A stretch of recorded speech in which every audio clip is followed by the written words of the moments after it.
SIR 12 राज्यों में होगा, इलेक्शन कमीशन है। अरे भैया SIR बिहार में हुआ, उससे क्या हुआ? नाम किसी का कटा, सारे कुछ लोगों को परेशानी हुई। भाजपा वाले जितना जुगत लगा लें, किसी का नाम काटना चाहते हैं, किसी को डराना चाहते हैं, किसी को परेशान करना चाहते हैं, लेकिन जब जनता आपके खिलाफ हो जाएगी तो कोई भी SIR कीजिए, FIR कीजिए, कुछ बचाने वाला नहीं है। अभी हम बंगाल होते आ रहे हैं, अभी बंगाल में पिछला बार चुनाव हुआ था तो भाजपा को हराया गया कि नहीं हराया गया? जितना ताकत लगाना है लगा ली। ये तो মানে মারাত্মক ব্যাপার আমরা জানতে পারলাম। प्रशांत किशोर बेंगल হয়ে ফিরেছেন আবার বিহার, মানে अभी हम बेंगल होके आ रहे हैं, মানে তাহলে দিদির কল পেয়েছিলেন তো, মমতা ব্যানার্জির কল পেয়েছিলেন, যার রেজাল্ট কি এটা যে একদিনে 527 জন আমলার বদলি, মানে প্রশাসনিক সেটআপ করা হয়েছে। সমস্ত খবরের ডিটেলসে যাওয়ার আগে নমস্কার, আমি অদ্বিতীয়া রয়। আজকে আবার চলে এসেছি আমার ছোট্ট ইউটিউব চ্যানেল সঙ্গে অদ্বিতীয়ায়। আপনাদের সকলকে প্রণাম ও ভালোবাসা জানিয়ে আজকে লাইভ আমি এখান থেকে শুরু করি। শুরুতেই আপনাদেরকে বলবো যে প্রশান্ত কিশোরের বক্তব্য অ্যাডভাইজার কম রাজনৈতিকবিদ বেশি লাগছিল। আর থাকলো কথা প্রেডিকশনের, তো দিল্লিতে যে কেজরিওয়াল হেরে যাবে এটা কেউ ভাবেনি। আর থাকলো কথা বাংলার মানুষের, যে বাংলার মানুষ যাকে সাপোর্ট করবে। আরে বাংলার মানুষ তো 2012 থেকেই দুর্নীতি দেখে এসেছে, তারপরেও তো তৃণমূলকে ভোট দিয়েছে। এটা তো বাস্তব, এটা তো মিথ্যা প্রমাণ করা যায় না। কারণ ভুয়ো ভোটার, অবৈধ ভোটারের সুযোগ যে সরকার পক্ষে যে রাজনৈতিক দল রয়েছে সে কিছুটা নিতে পারে, সম্পূর্ণটা নিতে পারে না। অর্থাৎ বাংলার মানুষ তৃণমূল কংগ্রেসকে তো ভোট দিয়েছে, তার পাশাপাশি বিরোধী হিসেবে বিজেপি কেও ভোট দিয়েছে। নেক টু নেক ফাইট হতে আমরা দেখেছি, আর ইনফ্যাক্ট এখনো দেখে চলেছি। 2026-এ যদি তৃণমূল কংগ্রেস জিতে যায়, আমি আশা করছি কেউ অবাক হবে না। কারণ পরিস্থিতি এখন এমন যেখানে বারবার খবর এটা আসছে যে যারা SIR এর গুরুদায়িত্ব নিয়েছেন, যারা BLO, তাদের মধ্যে বেশিরভাগই হচ্ছেন তৃণমূল কংগ্রেস ঘনিষ্ঠ। ইনফ্যাক্ট তাদের মধ্যে বেশিরভাগ তো তৃণমূল কংগ্রেসের হয়ে টিকিট পাওয়া। তো আমাদের রাজ্যের কি পরিস্থিতি আমরা সেটা খুব ভালো করে জানি। সেটা প্রশান্ত কিশোরের কাছ থেকে ফলস হাইপের উপর ডিপেন্ড করে বিশ্বাস করার কিছু হয়নি। কারণ স্যার তো 2024-এ বলেছিলেন যে আপার রেজাল্ট করবে বিজেপি, ভয়ঙ্কর সিট পাবে বিজেপি। পেলো না তো। তার মানে কেউ ভগবান নয়, জনতা কি করবে সেটা জনতার উপর। আর তার থেকেও বড় কথা কি জানেন তো, যে ব্যক্তি নিজে ইলেকশনে দাঁড়ায় না, মানে আমি কি বলছি যে জলটাকে নাপতে গেলে নিজেকে তো জলে নামতে হবে। দেখুন, অনেক বেশি বেটার হচ্ছে যে আমি ইলেকশনে হেরে যাবার থেকে অনেক বেশি বেটার হচ্ছে আমি ইলেকশনে দাঁড়াইনি, এটা অনেক বেশি সম্মানের। তো প্রশান্ত কিশোর যে রাস্তা বেছেছেন সেটা হচ্ছে যে আমি ইলেকশনে দাঁড়াবো না, তার মানে সেফ গেম খেলছেন। তার মানে এখান থেকে আপনারা এটা বুঝতে পারেন যে প্রশান্ত কিশোর সেফ গেম খেলছেন। আর বাংলার পরিস্থিতি কত খারাপ যে মমতা ব্যানার্জি প্রশান্ত কিশোরকে ডেকেছেন, তিনি বেঙ্গলে এসে এমনি এমনি তো আসবেন না, ফল মিষ্টি খাবেন, চা খাবেন, চলে যাবেন, তা তো ব্যাপারটা নয়। ব্যাপারটা হচ্ছে কিছু বুদ্ধি দিতে এসেছিলেন। নিজেই বলবেন না যে বুদ্ধি আছে ভাই, বুদ্ধি 2 টাকা নি। তো মমতা ব্যানার্জিকে বুদ্ধি দিতে এসেছিলেন, যার রেজাল্ট এখন বুঝতে পারছি যে 527 জন আমলার বদলি হয়ে গেছে। 70 জন IAS এবং WBCS অফিসার টোটাল যাদের বদলি হয়েছে, তার মধ্যে 14 জন জেলা শাসক, 22 জন অতিরিক্ত জেলা শাসক, 15 জন SDO, 10 জন OSD রয়েছে। তো এই যে বদল ঘটে গেছে, এটার কারণ কি? কারণ কিছু না, জটিল প্রসেসটাকে জটিল করা ইন্টেনশন হচ্ছে 3টে। ভেঙে দিই, ইন্টেনশন হচ্ছে 3টে। এক হচ্ছে নিজের রণনীতি সেট করা, দ্বিতীয় হচ্ছে পুরো SIR প্রসেসটাকে জটিল করে দেওয়া, আর তৃতীয় হচ্ছে যে নিজের প্রশাসনিক সেটআপ করা। ভালো করে বুঝুন ব্যাপারটা, যে কিছুদিন আগে জাতীয় নির্বাচন কমিশনের দিক থেকে যে টিম আমাদের ওয়েস্ট বেঙ্গলে এসেছিল, তারা কি রিপোর্ট দিয়েছিলেন যে BLOরা যা কাজ করছে, জেলা শাসকরা ভালো কাজ করছে। এই রিপোর্ট আমরা পেয়েছিলাম। পাওয়ার পর যখন হঠাৎ করে এরকম বদলি হয়, তার মানে আবার সেই বিভিন্ন জায়গায় সেটআপ চেঞ্জ, মানে তাদেরকে আবার প্রথম থেকে কাজ শুরু করতে হবে, আবার নতুন। ভাবুন না যে 527 জন আমলা তো হঠাৎ করে 3 বছর হয়ে যায়নি, পুরোপুরি প্রশাসনিক সেটআপ। আর মমতা ব্যানার্জি এমন একজন চরিত্র যিনি কোথাও হেরে গেলে ইলেকশন সঙ্গে সঙ্গে বলেন, সেই জেলা শাসককে বলেন যে আপনার জন্য হেরেছি, 4 ঘন্টার মধ্যে তিনি বদলি করে দেন। তার মানে নিজের ফায়দা ছাড়া এই বদলি হতেই পারে না। আর তারপর যখন তথ্য হাতে আসে যে বেশিরভাগ হচ্ছে SDO কে বদলি করা হয়েছে ADM, মানে উঁচু পদ দেওয়া হচ্ছে, প্রমোশন দেওয়া হচ্ছে, হঠাৎ করে ADM করা হয়েছে। জানা যাচ্ছে বেশিরভাগ SDO কে আবার SDOর দায়িত্ব পেয়েছেন আবার OSD কারা থাকেন? OSD স্পেশাল টাস্কের জন্য কারা থাকেন? অফিসার অন স্পেশাল ডিউটি, বেশিরভাগ তো সরকার পক্ষেরই লোক হবেন, তাদেরকে প্রমোশন দিয়ে বানিয়েছেন SDO। বদলি করা অফিসারের বেশিরভাগ আবার এসআইআর এর কাজে যুক্ত। শুধু তাই নয়, আপনারা অবাক হবেন না এটা জানলে যে কোচবিহারের জেলা শাসককে দক্ষিণ 24 পরগনার দায়িত্ব দেওয়া হয়েছে।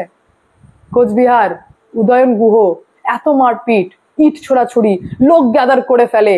ইনফ্যাক্ট উদয়ন গুহ যা খুশি তাই মন্তব্য করে, কিন্তু সেখানকার জেলা শাসক টু পর্যন্ত করতে পারে না। তাকে দায়িত্ব দেওয়া হয়েছে দক্ষিণ 24 পরগনার। তো আপনারা এখান থেকে খুব ভালো বুঝতে পারছেন না যে প্রশাসনিক সেট আপ।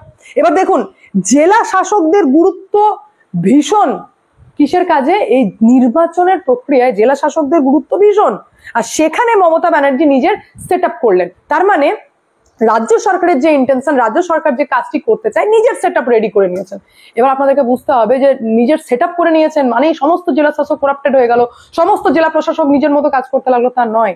ভালো করে ব্যাপারটা বুঝতে হবে আপনাকে যে এখানে বিরোধীদেরও বেশ কিছু দায়িত্ব রয়েছে। যে যে জায়গায় বিরোধী শক্ত হাতে পুরো ব্যাপারটাকে ধরবে, সেখানে কি জেলা শাসক যা খুশি তাই করতে পারবে? কারণ এখন তো বিরোধীরা দেখছি চাঙ্গা হয়ে গেছে। আবার আমি সিপিএম এর কথা বলছি না, সিপিএম কেন বিধানসভায় শূন্য সেটা আপনারা নিজেই বুঝতে পারছেন। মানুষ চাইছেন এসআইআর হোক, মানুষ চাইছেন অবৈধ নাম বাদ যাক, কিন্তু সিপিএম চাইছেন যে আরে বাপরে এসআইআর যেন না হোক।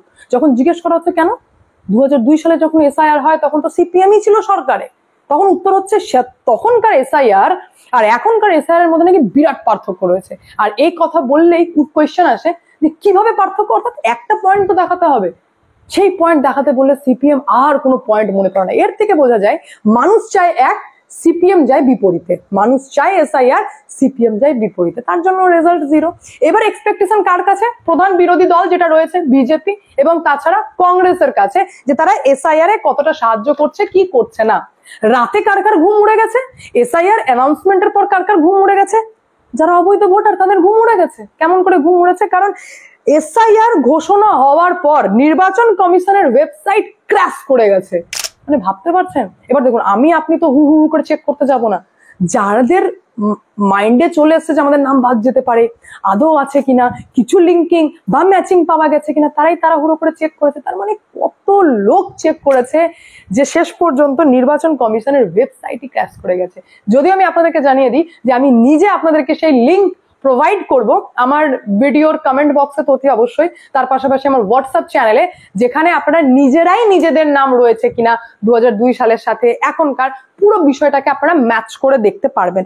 আজকে আপনারা জানতে পারলেন যে পশ্চিমবঙ্গে এসআইআর হচ্ছে, কেউ এসআইআর আটকাতে পারেনি এবং মঙ্গলবার থেকে এসআইআর শুরু হচ্ছে, যার জন্য প্রশান্ত কিশোরকেও দিদির কল চলে গেছে। প্রথম আমি আপনাদেরকে ভীষণ ইম্পর্টেন্ট ইনফরমেশন গুলো দেবো, যার মধ্যে 1 নম্বর হচ্ছে যে শেষ এসআইআর হওয়া তালিকায় যদি আপনার নাম থেকে থাকে বা আপনার মা বাবার নাম থেকে থাকে বা কাকু কাকিমা দাদু দিদা অর্থাৎ রিলেটিভের নাম থেকে থাকে, তাহলে কোনো নথি দিতে হবে না, কোনো নথি দিতে হবে না। অটোমেটিক্যালি লিঙ্কিং অ্যান্ড ম্যাচিং প্রসেসে আপনার নাম অটোমেটিক্যালি চলে আসবে। এটা খুব ইম্পর্টেন্ট একটা ব্যাপার, যেটাকে নিয়ে ভয় দেখানো চলছে। তাই প্রথমেই আমি ক্লিয়ার করে দিলাম যে লিঙ্কিং প্রসেসের মধ্যেই অর্ধেকের বেশি লোক বেঁচে, মানে ঝামেলার মধ্যেই পড়তে হবে না, যেটাকে বলা হচ্ছে অনলাইন ম্যাচিং অ্যান্ড লিঙ্কিং।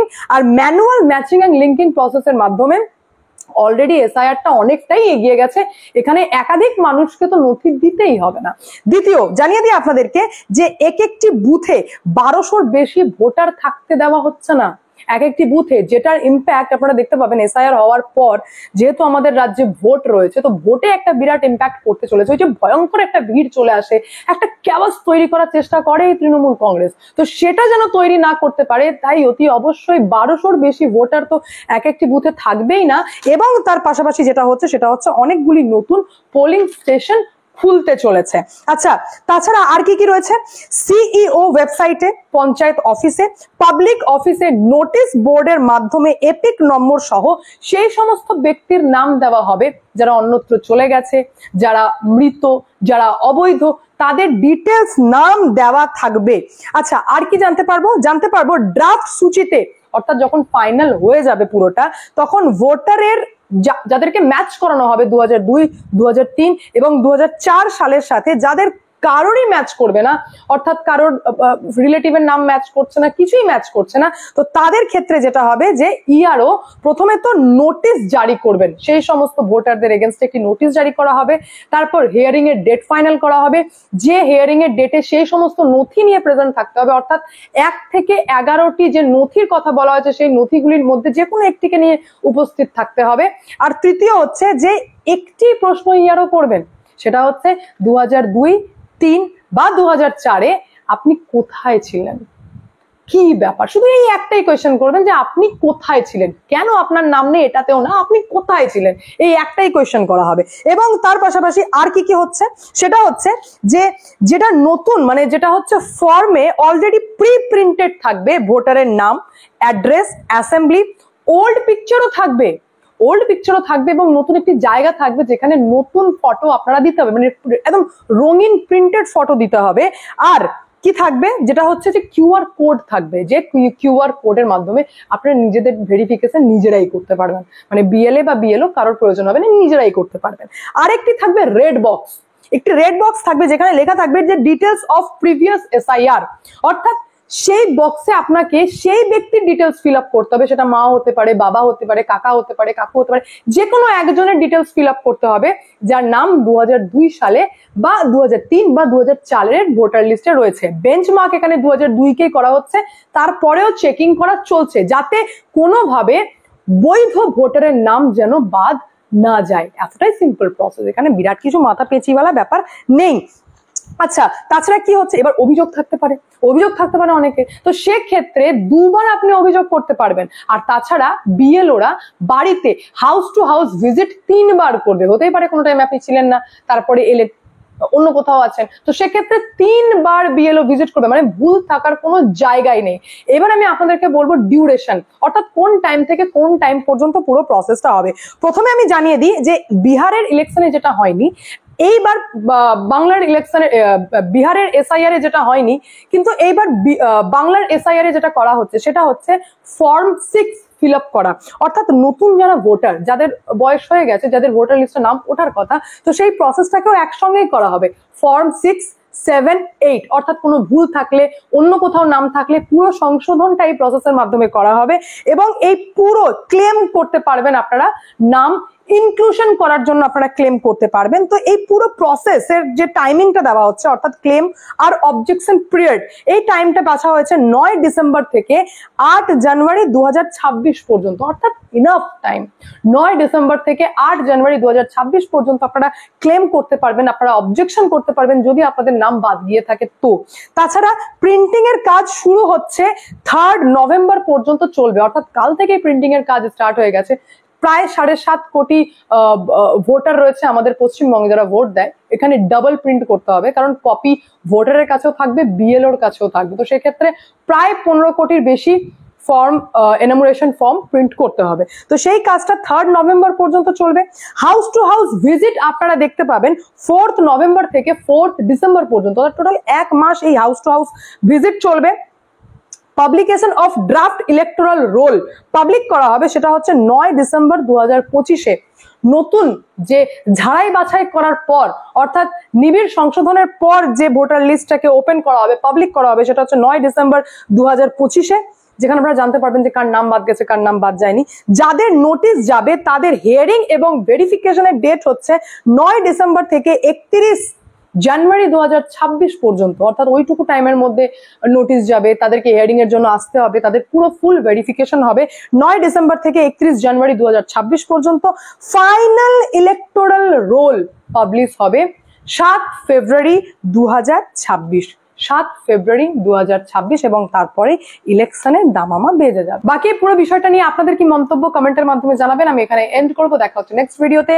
ভালো থাকবেন, সুস্থ থাকবেন, সঙ্গে অদ্বিতীয়া চ্যানেলকে অবশ্যই সাবস্ক্রাইব করবেন, কারণ একটাই, যা হবে স্পষ্ট হবে।